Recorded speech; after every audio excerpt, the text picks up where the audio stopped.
Hey guys, today I'll show you a horror thriller movie named The Sign of the Apocalypse: The Cult. Spoilers ahead, watch out and take care. The movie begins in a hot summer when Elif, sitting at the edge of her hotel bed, keeps complaining while her boyfriend on the bed doesn't seem to care. He is a married old man and only concerned with where they can meet next for their smelly hormone yoga session. Elif no longer wants to come to the hotel, so the married old man decides to rent a new apartment for her.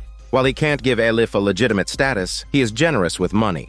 Elif soon receives a new car and a new house, naturally forgetting the nightmares she had before. Little does she know, these were premonitions.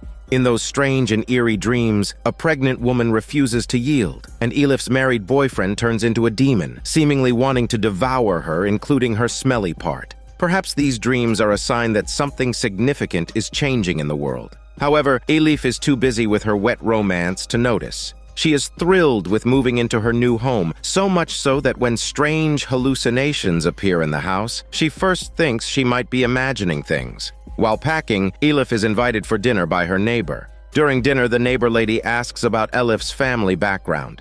Elif does not hide anything and even makes faces at the boy across the table. The neighbor lady, however, is very strict, scolding the child for starting to eat without permission. To change the subject, Elif mentions the room's wall paintings and sculptures. According to the real estate agent, they were salvaged from a fire that once engulfed the building and were kept during the renovation because they are antiques. As Elif eats, she suddenly feels a wave of nausea and excuses herself to return home. After vomiting, she leans weakly against the bathtub and hears a fleeting burst of laughter. Concerned about her health, Elif goes to the hospital for a checkup and learns she is 4 weeks pregnant. Strangely, the doctor says it is now April, but Elif remembers her birthday was just at the end of March. How could it suddenly be April? Overwhelmed by the series of shocks, Elif decides not to keep the baby. The doctor suggests she discuss it with her boyfriend. Unable to reach her married boyfriend by phone, Elif returns to her apartment feeling dejected. As she prepares to enter the elevator, she sees a group of people walking from the stairwell, even though the real estate agent had said the stairs only lead to the basement and are usually off-limits.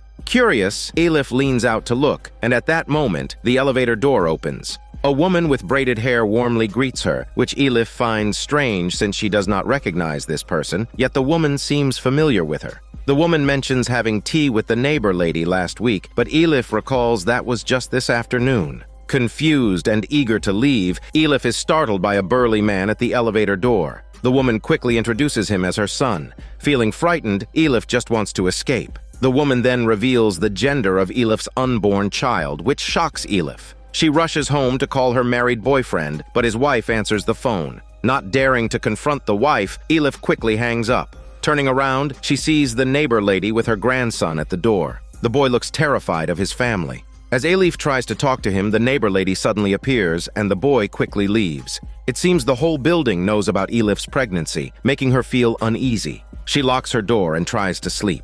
In the middle of the night, Elif has another nightmare, feeling paralyzed as a ghostly hand reaches for her. She finally breaks free, screaming hysterically. Regaining her senses, she finds herself in her office at work where her supervisor tells her she has been absent without notice and is now fired. As Elif leaves the factory, a colleague recognizes her and asks about her situation. To her horror, Elif realizes another month has passed unnoticed, and it is now mid-May. Rushing back home, she wonders if there is a mysterious force in her apartment affecting the passage of time. Hearing a knock, she finds her neighbors standing eerily at the door. Elif decides to ignore them and takes a bath to relax. Just as she closes her eyes, a hand appears at the window, scaring her. Elif jumps up to find herself in a bathtub filled with blood. Horrified by the sticky, gruesome sensation, she almost slips and drowns, but manages to escape.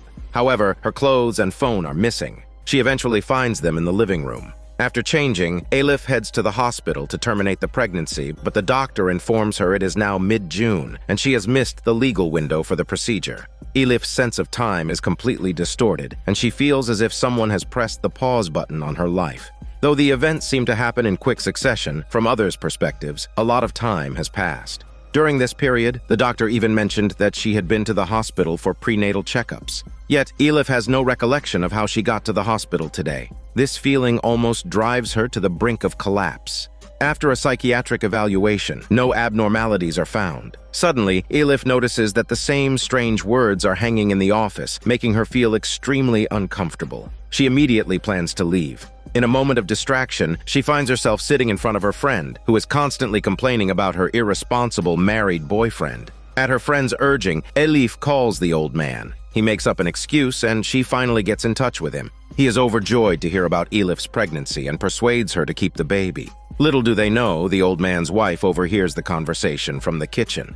After hanging up, Elif feels depressed. She doesn't want to keep the baby. Her friend invites her to a bar to relax. Elif hurriedly goes back to pack, missing the solar eclipse in the sky. She tiptoes back home, afraid of disturbing her strange neighbors, but is startled by a pair of eyes in the dark. It's her neighbor's pet cat. The neighbor, having heard that Elif plans to go out, quickly advises her against visiting dangerous places. Ignoring the advice, Elif closes the door, not wanting to listen to her nagging. The evening news on the TV talks about doomsday prophecies. Just as Elif is about to change clothes, someone knocks on the door again. Annoyed, she opens it to find her married boyfriend's wife standing there. The wife bluntly says she knows everything and that her husband doesn't want to see Elif anymore, so she came to handle things. She hands Elif a business card, suggesting a place to terminate the pregnancy. Believing her, the heartbroken Elif goes to the bar to drown her sorrows. Amid the dazzling dance floor, Elif sees her neighbors, their faces grotesquely distorted. At the center stands a man with a ram's skull as a headpiece. Terrified, Elif runs away. Meanwhile, on her way home, the married boyfriend's wife is attacked by a demon, swallowed by a shadow in an act of revenge for persuading Elif to give up the baby. Back home, Elif prepares to rest, but clearly sees a ghostly figure. Terrified, she throws off the blanket, and the figure vanishes instantly. She breathes a sigh of relief, only to turn and see another ghost. Elif screams in a chicken voice and sits up in bed, finding herself in a hospital room where the doctor is administering medication, and it's now August. Looking at her swollen belly, Elif feels the world has gone mad. The doctor believes she has dissociative identity disorder, as they have met several times over the past month, and Elif seemed fine. Just then, neighbors enter the hospital room at the doctor's invitation, surrounding her with comforting words. Elif feels no comfort at all. After being discharged, she visits a mosque, but the iron gate shakes violently, and strange phenomena appear in the sky. The building behind her collapses with a roar. In this chaotic moment, Elif wakes up again to find herself at home, the TV showing scenes from her dream. The incident is dated last month. Now it's mid-September, and her belly has grown even larger. Several friends call, offering a lifeline. Previously, Elif had asked her friend to investigate the apartment, and now they have found some clues. It's said that a former tenant ended their life there, and they suspect it's related to Elif's current situation. They quickly drive to visit the tenant's husband, who insists the apartment has no issues. On a table behind him, Elif notices a familiar sculpture. Her intuition tells her something is wrong, so they leave quickly, deciding to investigate on their own. In their research, Elif discovers a witch named Lilith who targets pregnant women, a situation eerily similar to Elif's. Absorbed in their research, they don't notice a shadowy figure nearby. The screen shows an image of a human with a ram's head, said to be a fusion of Satan and Lilith, worshipped by the Knights Templar. Though historically these heretics were burned at the stake, the organization re-emerged as the Illuminati. The sculpture Elif saw earlier is their emblem. Seeing this, her friend decides to grab some food. Elif, whose father was an imam, strongly believes in these things. However, her father used to abuse her and her mother, so after they escaped, Elif never saw her father again. Now, Elif decides to leave the strange apartment. Her friend waits for her to pack her belongings. However, just as Elif leaves the room, the demon that has been lurking around them suddenly attacks. Elif, who has just reached downstairs, watches in horror as her friend falls in front of her. She screams uncontrollably in fear. When Elif regains consciousness, she finds herself on a bus. Her married boyfriend is nowhere to be found. Elif looks around in confusion and suddenly notices elements related to the Illuminati everywhere. The menacing stares from the passengers make her uncomfortable, and she quickly escapes as soon as the door opens. After wandering for a long time, she finally arrives at her married boyfriend's villa, only to find a "for sale" sign hanging on it. Upon inquiring, she discovers that her married boyfriend and his wife have both passed away. Homeless, she has no choice but to return to the apartment. A group of people emerges from the basement. Elif also notices that the elevator only has the third-floor button working.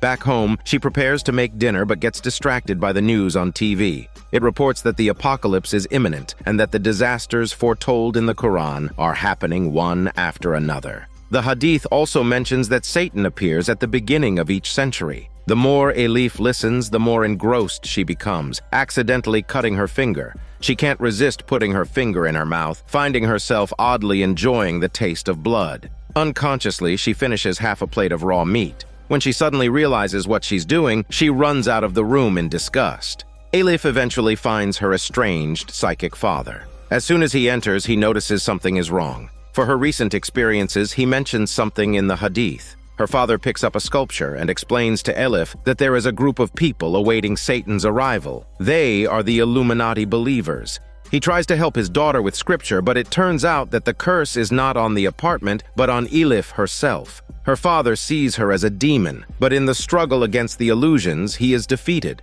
Elif is left alone in the room. Facing the hypocritical inquiries of the neighbors, Elif hides back in her house. At this moment, the gynecologist, previously recommended by the married boyfriend's wife, calls, stating that the surgery can still be performed. Elif decides to go out for the appointment, but as soon as she opens the door, the world turns upside down. When she wakes up, the neighbor lady's grandson is beside her, urging her to run away or else she will be killed. The boy wants her to take him with her. The lady's scolding voice resounds, and she sends the burly man to guard the exit to prevent Elif from leaving. However, Elif remembers the marks on the floor and discovers a satanic symbol behind the wardrobe. She easily breaks through the wall and follows the hidden staircase downstairs. Elif finds a floor she has never seen before. Each room is eerie and sinister, with evil shadows imprinted on the walls. Scared, she searches for the building's exit, but the only door is locked. Still, she thinks of the basement and rushes down the stairs to find the room. Unable to find an entrance, she peeks like a peeping Tom through a hole, seeing a group of people in red robes entering the room. The man in a black robe with a ram's skull performs a ritual, sacrificing a cat, and then randomly selecting a girl for the ceremony. The horrifying screams terrify Elif much. Suddenly, a sharp spear pierces through and she loses consciousness in pain. When she wakes up from the darkness, it's already December 31st. Tomorrow is the turn of the century. The neighbors are excited, but Elif is very resistant. To make her give up completely, the neighbor lady finally reveals to her that 9 months ago, her father's mosque was to be demolished. To prevent this, he sought the Illuminati and tried to sacrifice himself to protect the mosque. When he wasn't chosen, he sacrificed his daughter Elif instead. The doctor sedates Elif to calm her down. Just as she is about to lose consciousness, her regretful father rushes in to save her. However, the demon kills him instantly without mercy. Elif is forced to use her unborn child to expel the demon. She then fights her way to the elevator, not forgetting to take the boy who had helped her. The burly man appears behind them, and Elif quickly closes the elevator door. But as the door shuts, she realizes the boy is outside. Who is the person beside her? Screams and the cries of a newborn echo through the apartment. A group of cultists carried the infant from the elevator and slowly made their way to the dark, eerie basement. In a brightly lit room, everyone awaited the arrival of the new year. Meanwhile, Elif was still struggling to reclaim her child. All her hopes shattered when she saw the face of the ram-headed figure. It was her married boyfriend. It turned out that everything was a trap he had carefully set, making her the sacrifice to the cult. Elif's married boyfriend is a member of the Illuminati. To welcome the birth of Satan, they orchestrated everything meticulously. They first acquired Elif's father's mosque, threatening to demolish it. Her devout father did everything in his power to stop them, even sacrificing his own daughter in the end. Given Elif's close relationship with her married boyfriend, he found a reason to lure her into the cursed apartment to secretly monitor her until she successfully gave birth to the demonic baby, who is Satan himself. Elif stared at the familiar face, letting out a cry of despair after the revelation. As everyone obliviously celebrated the new year, the apocalypse had already begun. This is Daniel CC Movie Channel. Stay safe and enjoy your day.